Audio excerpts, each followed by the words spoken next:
Good morning, Shaun. Good morning, Brendan. I kind of literally just woke up, rolled out of bed, took my morning pee, and then got some shoes on. I was not anticipating that I'd be sleeping in so late, but I did. I've been up for probably 20 hours right now.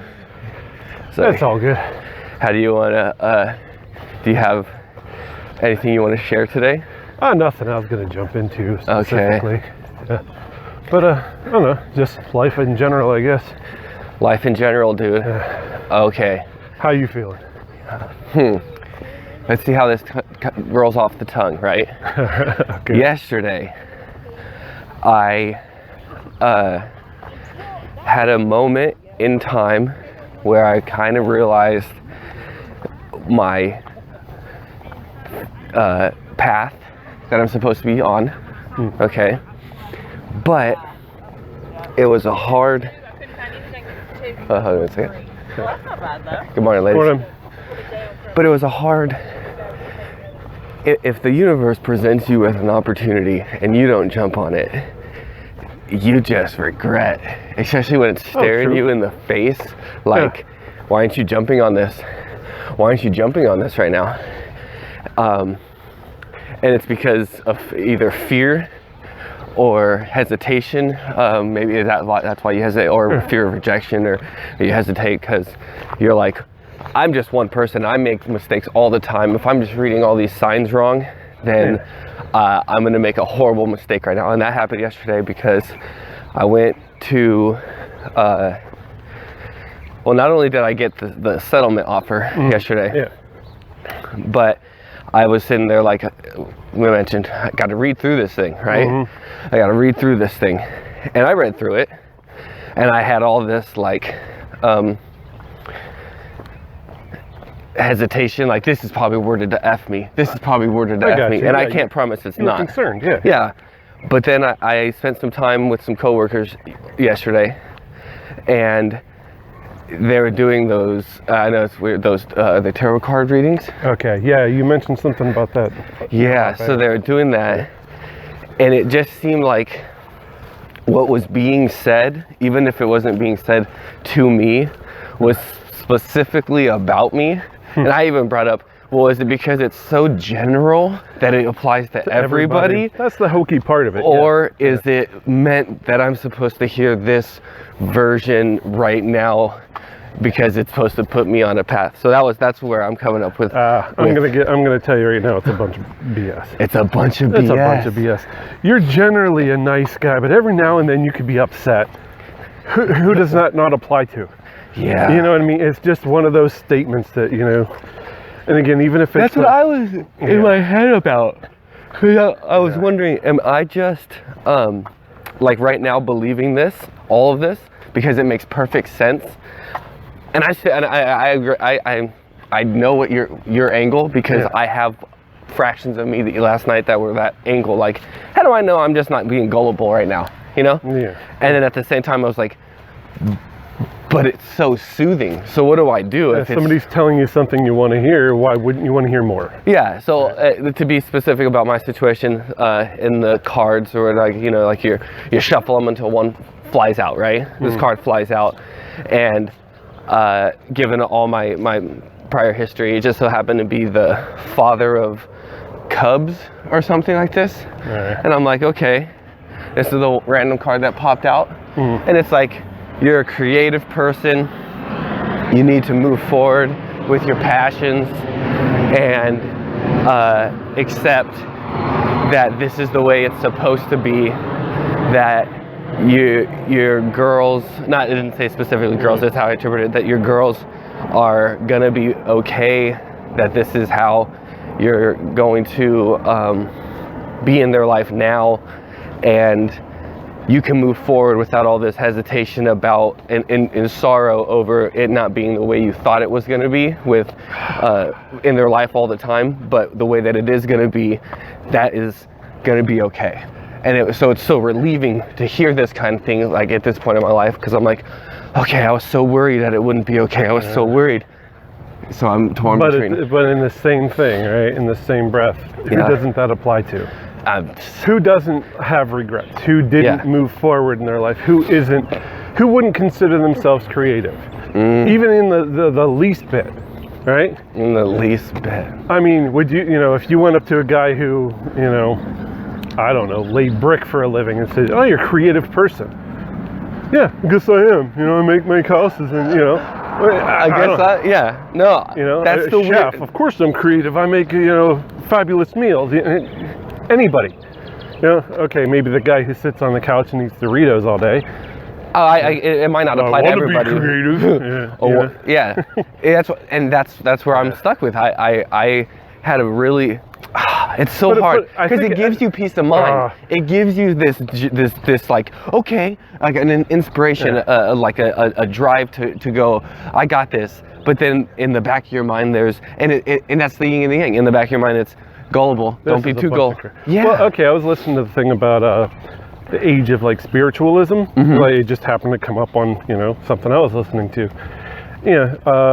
Between the 1800s and 1900s, whenever things were changing in that century or millennia or whatever the hell that is, century, it became a big thing and people wanted to connect with the dead. And there was I guess it was a podcast I was listening to, and they're talking about photography and photographing the dead and how that was almost like witchcraft. You could pause time. You know what I mean? Photographing the dead bodies, not like the ghosts, because that's not the dead bodies, and it was just like, oh, imagine how that technology seemed like magic at the time, and it was kind of interesting, and you're like, people just wanted solace. It's like, I can hold on to my loved one. You're just taking a picture, and with our technology now, looking back, you're just taking a picture. You're just taking pictures, right? But that was something mystical and profound for someone. They were looking for meaning in it.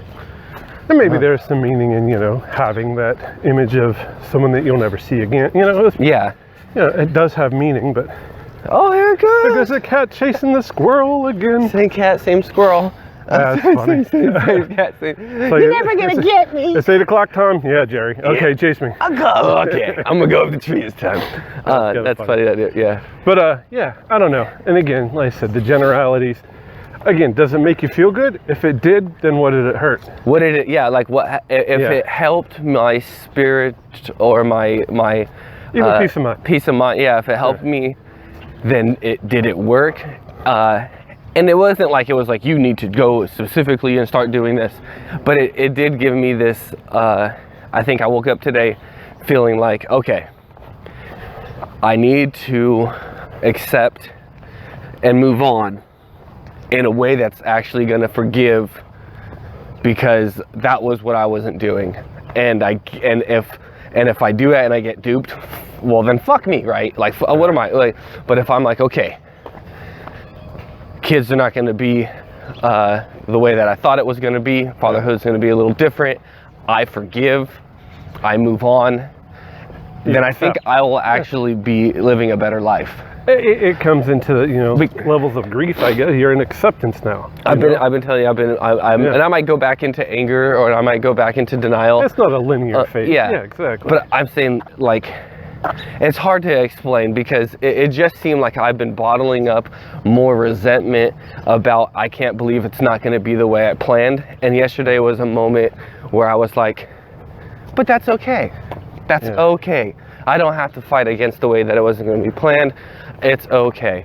The scary part is, I still... Well, what's the swimming against the current? Yeah. Right? You can sit there and struggle, and then you look over at the shoreline and you've gone nowhere. Right? And it's like, okay, I give up, and then you go downstream. Is that a bad thing? You don't know what's downstream. You just don't want to go there. You just didn't want to go there. Right? That's a good analogy. And it's how much I'm working on them. Yeah, I'm working on this. Yeah. And it's like, how hard are you going to fight that current? I just got to go downstream. Just to stay where you're at. Now, again, downstream it might be rockier. There might be more rapids. There might even be a waterfall. Yeah. Right? But just swimming against that current is not getting you anywhere. I don't know. No, it's not. It's not getting me anywhere. It's actually keeping me stagnant, right? Like you said, like and tired. And it's fatiguing me. Yeah. It's fatiguing me and keeping me stagnant.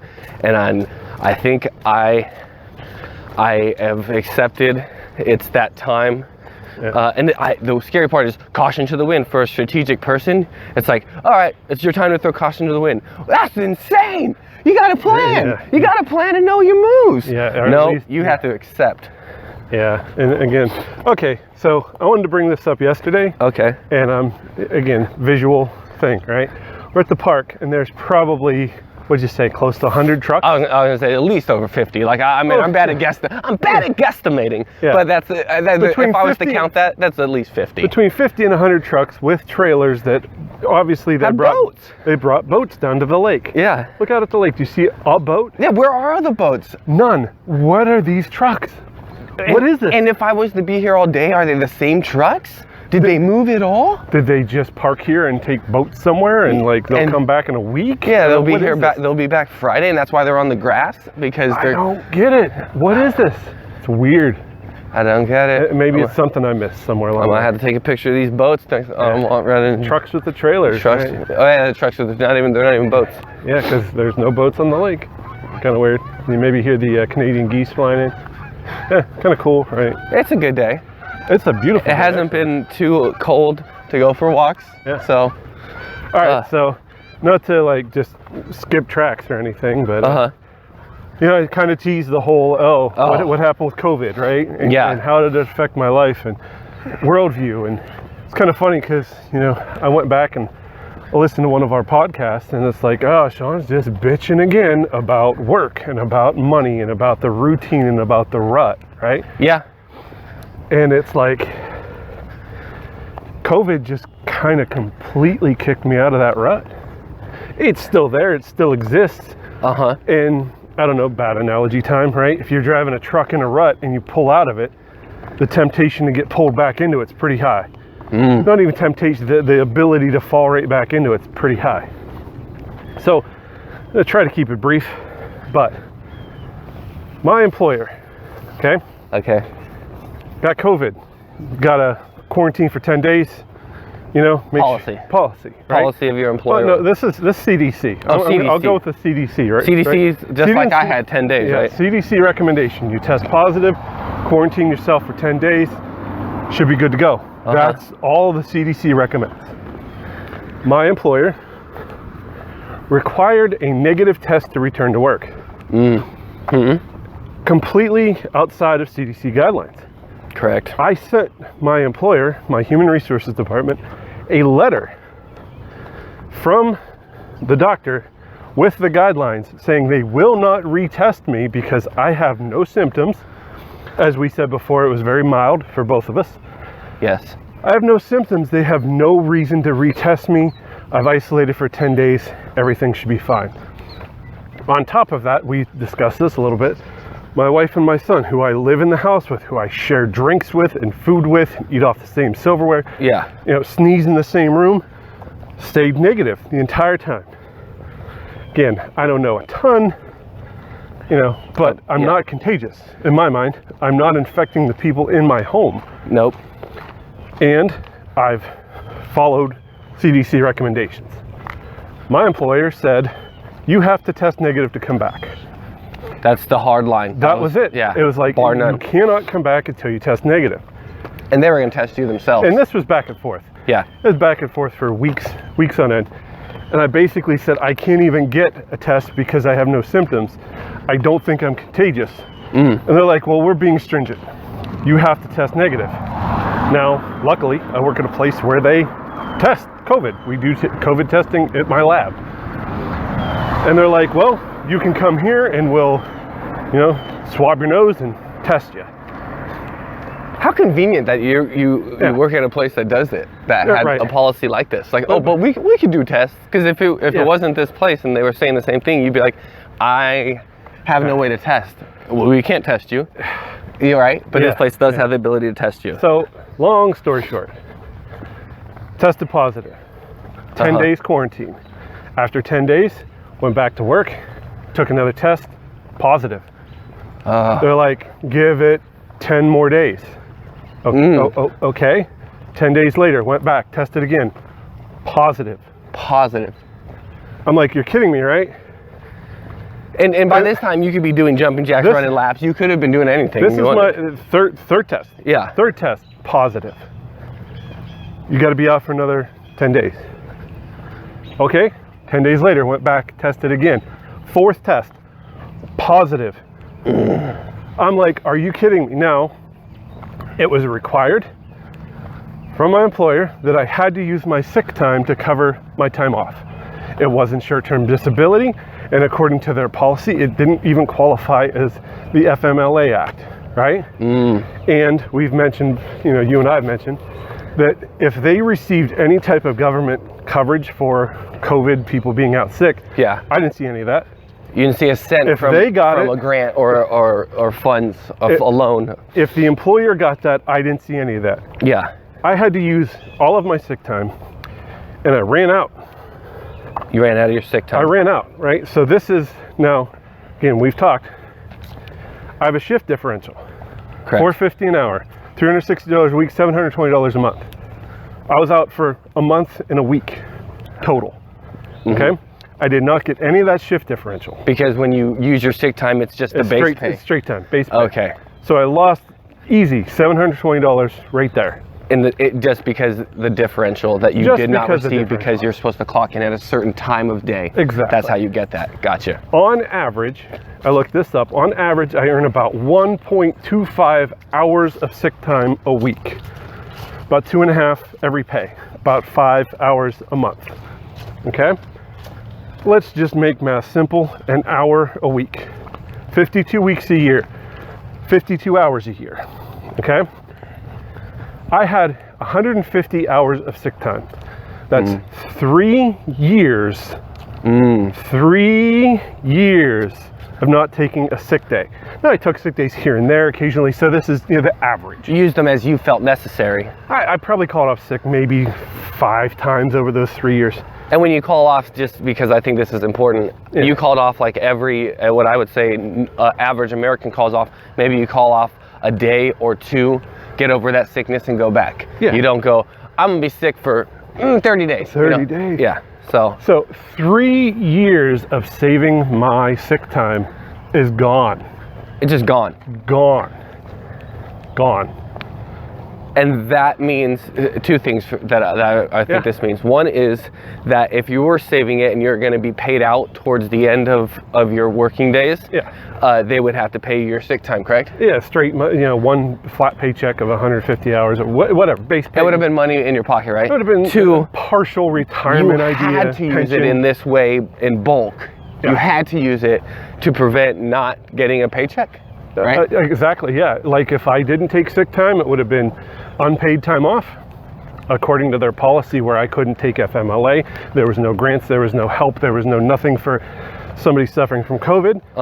I was forced to stay away from work because I couldn't take a negative test. You couldn't get a negative result. I couldn't provide you a negative result. CDC said, no, he's good to go. Work said, no, our policy is you can't come back. And you must use these manners which you've collected yourself. You must use those. You must burn through those. I would call it an asset. Yeah. You must burn through this asset, use this asset in order to stay afloat. And I've had people say, oh, you're lucky. Lucky? You're lucky you had that time.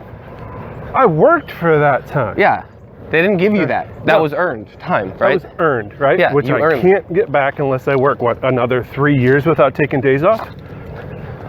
Right? So financially, 1 month out, sick time lost, shift if lost, hours paid lost, sick time that I could have earned while I was working lost, anywhere between $7,000 and $10,000 for a month off for an illness that I mentioned before.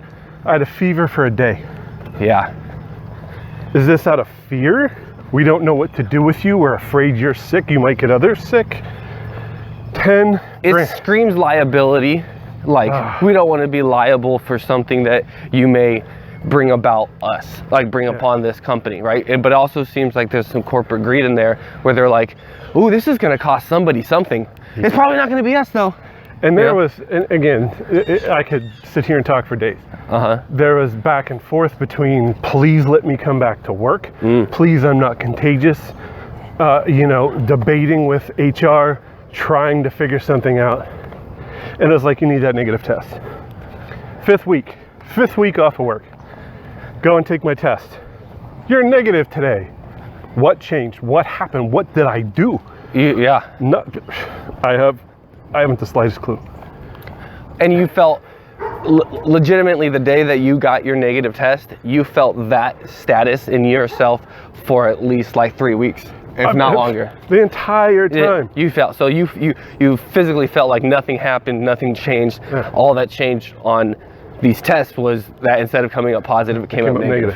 And again, they offered me several alternatives. I could borrow against my 401k. So I'm borrowing against my own retirement because you're forcing me to stay away from work. Yes. I could have bought sick time that I ran out. I could have bought more. So now I owe the company. So you can take out a loan like they said, a no interest loan, right? Oh, that's a good deal.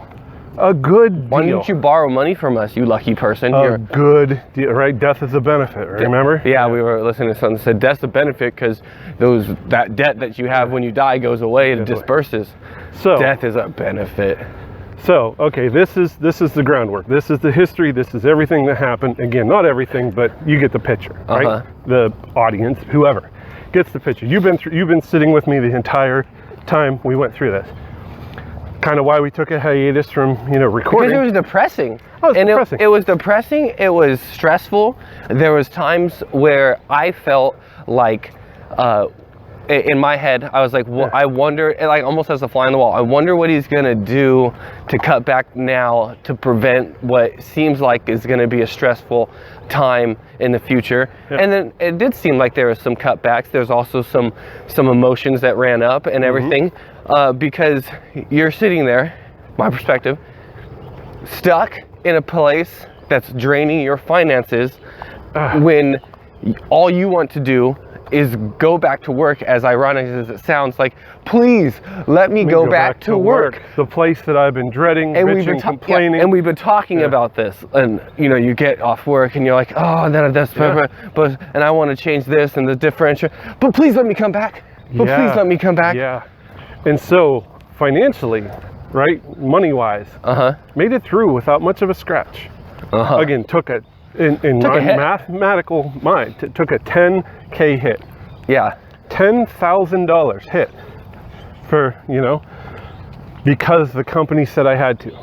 Per the company's policy, yeah, it cost you a pretty penny. I survived. In my mind, I survived without a problem.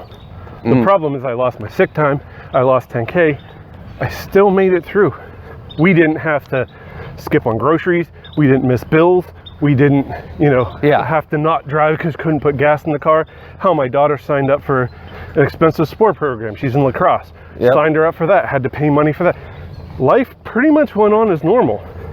You're just out that money. I'm just out that money, right? Yeah. So I'm thinking in my head, I prepared myself not specifically for this, but look at me. I can sit on my ass. It's not what I did, but I can sit on my ass for a month and I'm still okay. Yeah.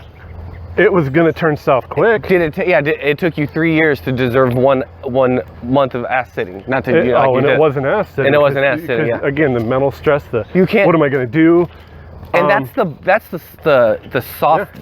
Or backhanded insult, I guess you would say, when someone says, how was your vacation? It pissed me off. It's because they didn't see the stress. So for them to go, what a vacation, right? And you go, dude. I quarantined from my family for 10 days in my room. I locked myself away from the people I love and care about so I wouldn't get them sick. That's a great vacation. Per the company policy. Well, per CDC. Yeah, and then it was like, company policy says I can't even go back to work. So now I'm sitting here wondering, am I going to get paid? What am I going to do if this persists for months? What a wonderful vacation. Yeah, what a great vacation. And then... It's an insult. And then... I won't lie, I filed for unemployment because technically I was unemployed, but technically I was still employed. You had a job, but you couldn't go to it, and you weren't going to take their free loan or whatever it is. Yeah. You were like, no, I'll just be down and out and get whatever. And then what did you find out? Yeah, what did you find out about unemployment? Unemployment wouldn't have covered my rent. Wouldn't even covered your rent. Would not have covered my rent. And you couldn't have worked a day without losing whatever they were going to give you. If you earned more than $80 a week or some shit, you lose money. So when they had all those news articles or headlines of saying people on unemployment are getting paid more not to work than they made while working, that didn't apply to you? Not even close. Not even close. And then the other argument is, I tried to get a hold of somebody because I thought my situation was somewhat unique. Yes. I'm still employed, but I'm not employed. Should I get unemployment? Should I get this benefits? I didn't see a penny. I don't think I will. From unemployment. I haven't received a dime from unemployment. Nope. And I don't think I will. Not even for 1 week. Because I was getting paid. I got paid my sick time. Oh, your sick time. Now, could you have gone on unemployment right off the bat and said, don't take up my sick time? But then you would have been what? Financially hurting. Then it would have. What? So it's just this weird balance, right? So in my brain, in my mind, all of this, I'm going to lose money if I go off nights. I'm sick of working, blah, blah, blah, right? Yeah. I wanted to go to work. That's how I define who I am. I am the guy who makes a paycheck. You make a paycheck. I go to work to earn money.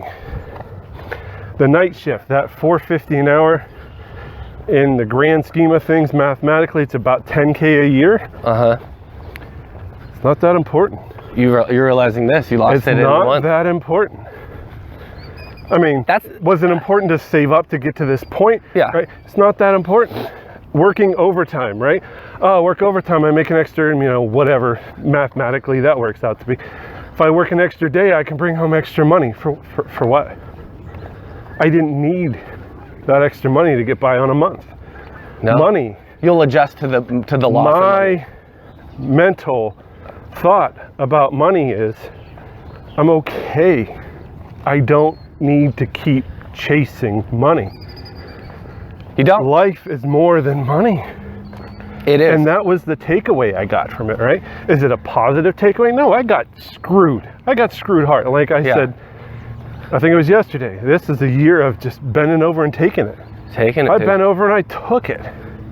But I think, at least on this side of the coin, I came out with a better perspective of, you know what?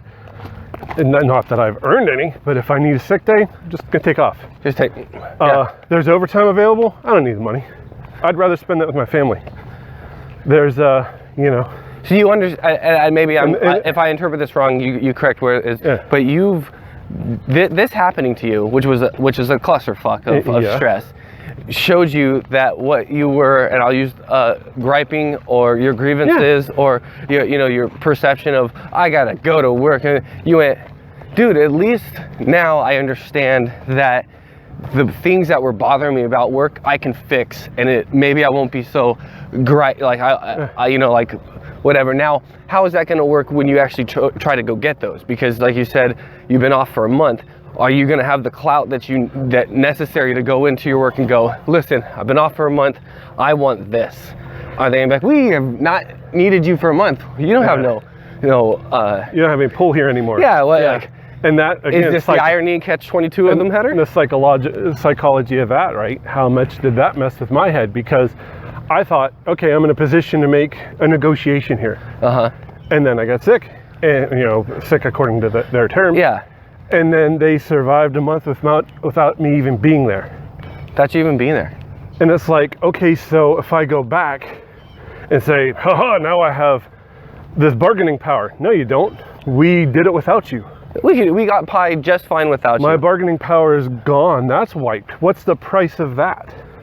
That's almost invaluable. That's 3 years of rely on me, and then all like, just like the sick time, all gone from 1 month of being forced not to rely on you.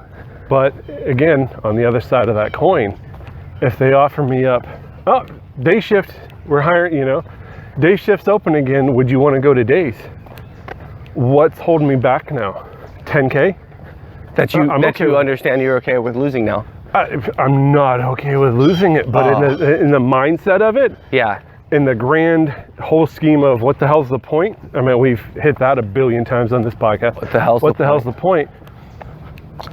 Is it smarter to go just back to days and be like, haha, I don't have to worry about nights? But again, on the other side of that coin is like, well, I'm on nights and I'm earning money and it's good, so I don't have anything to bitch about. Yeah, right. So it